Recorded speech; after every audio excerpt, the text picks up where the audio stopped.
Loneliness does not always announce itself with silence. Sometimes it sits between two people who know each other too well, filling the space where curiosity once lived. Ethan Miller understood that kind of loneliness intimately. At 28, he had learned how to share a home without sharing himself, how to nod through conversations that felt finished before they began. Daniel Harris had not changed in ways that were obvious or cruel. At 32, he was steady, responsible, and deeply committed to the life they had built together. Their apartment reflected that commitment: organized shelves, shared bills, familiar routines. On paper, it was the kind of relationship people admired. In practice, it felt like a room where the windows no longer opened. Each morning followed the same rhythm. Daniel brewed coffee while scrolling through emails, already mentally elsewhere. Ethan watched him from across the kitchen, noticing details he once found comforting: the way Daniel rolled up his sleeves, the focused crease in his brow. Now those details felt distant, like memories rather than moments. They exchanged polite words about schedules and errands, then parted with a quick kiss that carried more habit than heat. Ethan told himself this was normal. Long-term love, he believed, matured into something quieter. Passions softened, conversations shortened. That was what adulthood demanded: stability over spark.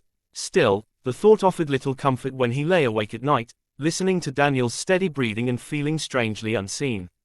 Daniel wasn't unkind. If anything, his reliability made Ethan's dissatisfaction feel selfish. When Ethan hinted at needing more time together, Daniel promised they'd plan something soon, once work slowed down. It was always soon, always delayed by responsibility. Ethan stopped asking, not because the need vanished, but because it felt easier to swallow it whole. At work, Ethan was observant and reserved, praised for his attention to detail. People often mistook his quiet nature for contentment.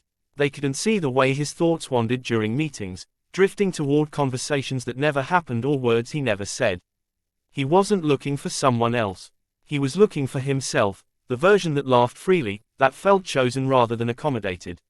Evenings were the hardest. Dinner played on repeat. Familiar meals, familiar television shows, familiar silences. Daniel talked about deadlines and long-term plans, and Ethan listened, nodding in the right places. He loved Daniel, or at least he loved who Daniel had been and the safety he represented. What frightened him was the growing sense that love alone wasn't enough to feel alive. Guilt followed Ethan everywhere. It whispered that wanting more made him ungrateful. Others would envy this life, this stability. He reminded himself that relationships weren't stories, they were commitments. Stories ended, commitments endured. Yet some nights, he caught himself staring at his reflection, wondering when endurance had replaced desire. The message arrived on an ordinary afternoon, blinking onto his phone while Daniel was still at work.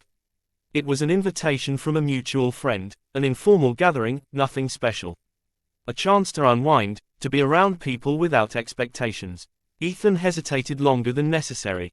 He rarely went out alone anymore, rarely stepped beyond the shared orbit of their life. He glanced around the apartment, at the framed photos and carefully chosen furniture, all evidence of years spent building something solid. For a moment, he imagined declining the invitation and spending the evening exactly as planned. The thought felt heavy, like closing a door he hadn't realized was still open. Daniel wouldn't mind, Ethan reasoned. He encouraged independence, encouraged balance. Accepting the invitation wasn't a betrayal, it was a break from routine. That distinction mattered to Ethan, even if he couldn't explain why. He typed a brief reply, agreeing to come, then set the phone down as if it might burn him. As evening approached, a quiet anticipation settled in his chest, unexpected, unsettling. Ethan told himself it was nothing more than the relief of change, the comfort of being someone other than a partner for a few hours. Still, as he locked the apartment door behind him, he felt the faintest pull of something unknown, waiting just beyond the night. He had no way of knowing that this simple decision, framed as harmless and ordinary, would test everything he believed about loyalty, love, and the promises people make to survive the lives they choose. The gathering was smaller than Ethan Miller expected, tucked into a softly lit apartment where conversation flowed easily and no one seemed in a hurry to impress. Music hummed low in the background, more atmosphere than distraction. Ethan lingered near the doorway at first, shaking off the familiar urge to observe rather than participate. He reminded himself that he was here to relax, nothing more. It was Lucas Reed who noticed him standing alone. Lucas didn't approach with urgency or performance. He simply drifted closer, offering a brief smile that felt unforced. At 30, Lucas carried himself with a quiet confidence, comfortable in his presence, attentive without being intrusive. "First time here?" he asked, his voice warm, curious rather than probing. Ethan nodded, surprised by how easily the answer came. "I almost didn't come," he admitted, then wondered why he'd shared that so quickly. "I'm glad you did," Lucas said, as if the thought had occurred naturally. They found an empty space near the window, the city lights stretching beyond them like scattered possibilities. Conversation followed without effort. They talked about work, about small frustrations, about the strange comfort of routines and the quiet fear of getting stuck in them. Ethan caught himself laughing, an unguarded sound he hadn't made in a while. Lucas listened closely, responding with questions that showed genuine interest rather than polite obligation. It felt different from the conversations Ethan had grown used to, where listening was replaced by waiting for a turn to speak. At some point, Ethan mentioned Daniel. He did it deliberately, anchoring himself to the truth before it drifted out of reach. "I'm in a relationship," he said, careful not to sound defensive.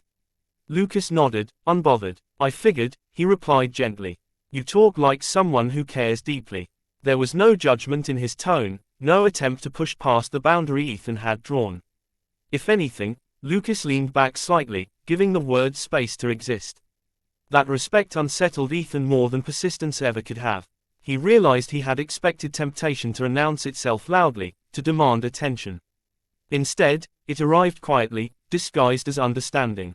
The evening unfolded in fragments, shared glances across the room, brief moments of silence that felt comfortable rather than awkward. Ethan noticed how often he found himself seeking Lucas's eyes, as if reassurance lived there. He told himself it was harmless, just chemistry, just the novelty of being seen. When the gathering began to thin, Lucas checked the time and smiled. "I should head out," he said. "Early morning tomorrow." There was a pause, measured and deliberate. "Would you like to walk for a bit?" Ethan hesitated, feeling the familiar weight of choice settle in his chest. Walking wasn't crossing a line, he reasoned. It was public, casual. He agreed, ignoring the small voice that warned him how easily lines blurred when intentions weren't clear. Outside, the air was cool and grounding. They walked side by side, hands carefully apart, their conversation softer now, more reflective. Lucas spoke about past relationships with honesty, not bitterness. Ethan listened, recognizing pieces of himself in the stories.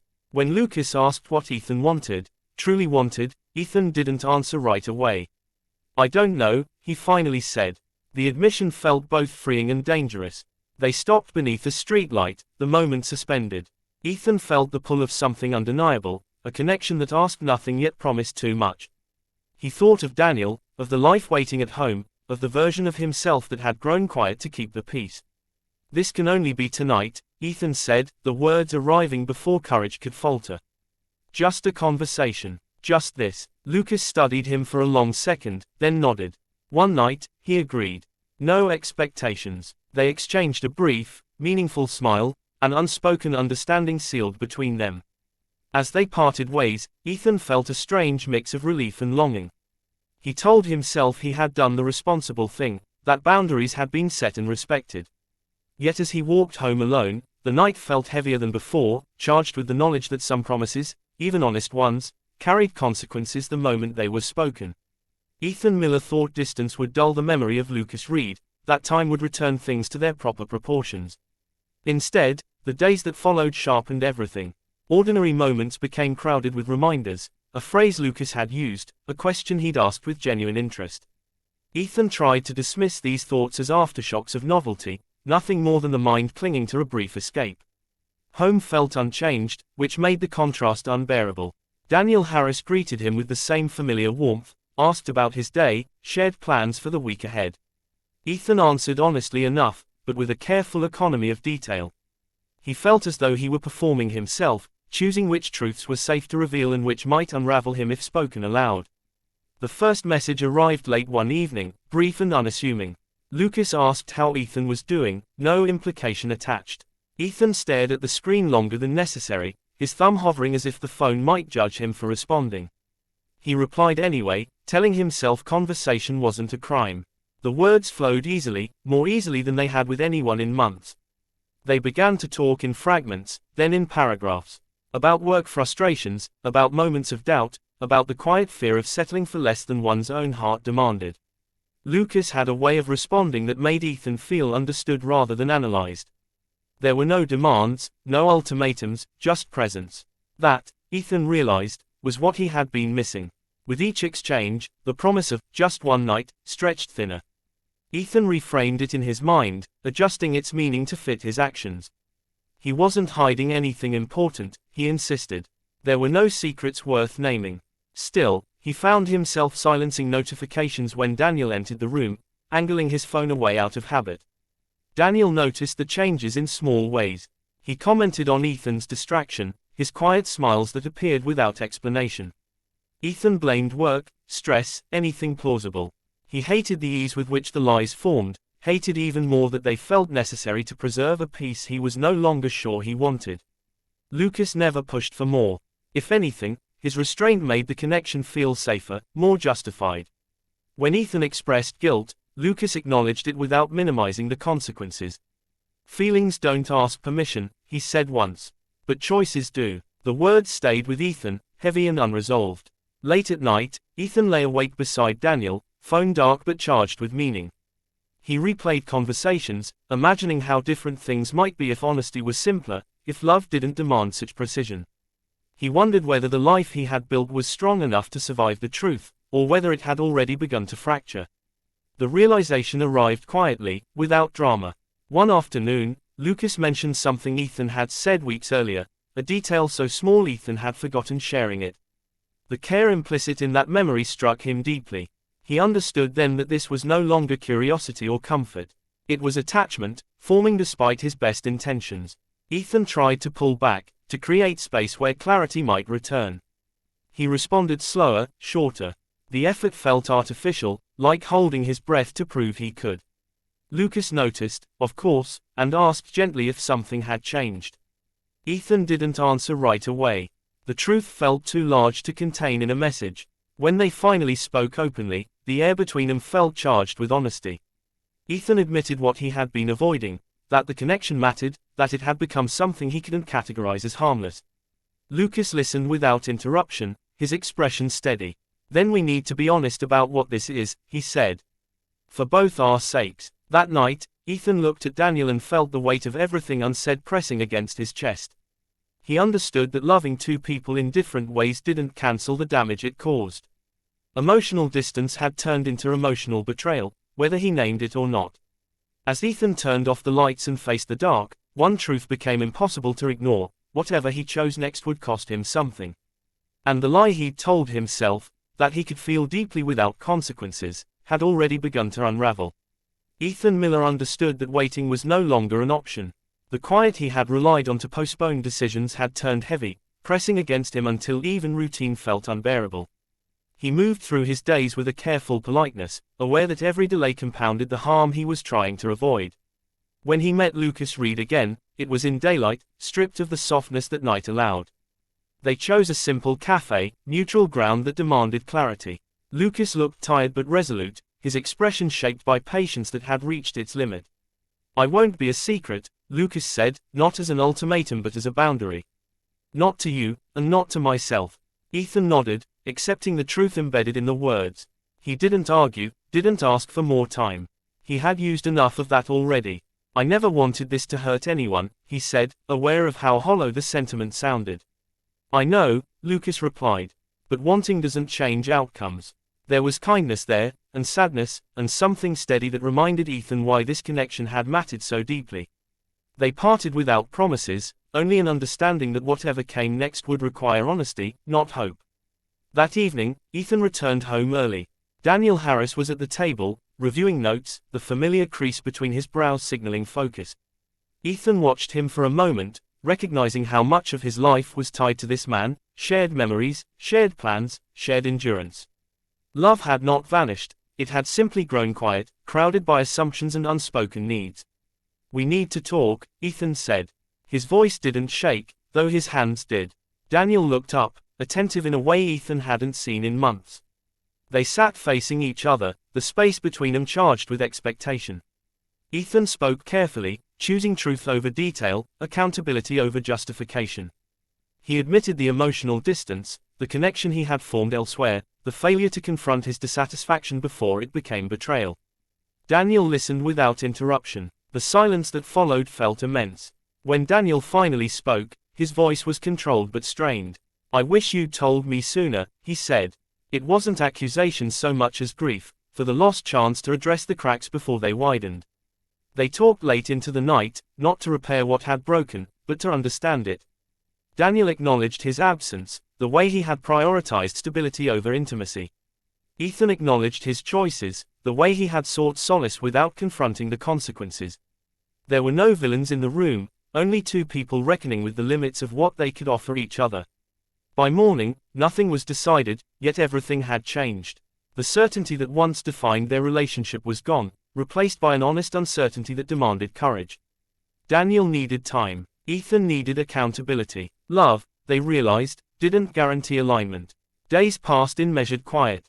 Ethan kept his distance from Lucas, not as punishment, but as respect for the process unfolding at home. He understood now that clarity required space, not secrecy. When he finally reached out, it was with intention rather than longing. "I'm choosing honesty," Ethan told Lucas. "Whatever that costs." Lucas received the words with a small, sad smile, as if recognizing both the risk and the relief in them. They agreed to wait, not as a promise of reunion, but as an acknowledgement that love could not thrive in the shadow of unresolved truth. Ethan found himself alone more often, sitting with the consequences of his choices. The solitude was different this time, less hollow, more instructive. He reflected on how easily one night had become a mirror, showing him the parts of himself he had neglected. Infidelity, he learned, was rarely about desire alone, it was about avoidance, about fearing difficult conversations more than difficult outcomes. As he looked ahead, Ethan didn't pretend to know how things would end, with Daniel, with Lucas, with himself. What he did know was this: love, once awakened, left marks that could not be erased, only understood. And while one night had changed everything, the days that followed would determine what that change truly meant.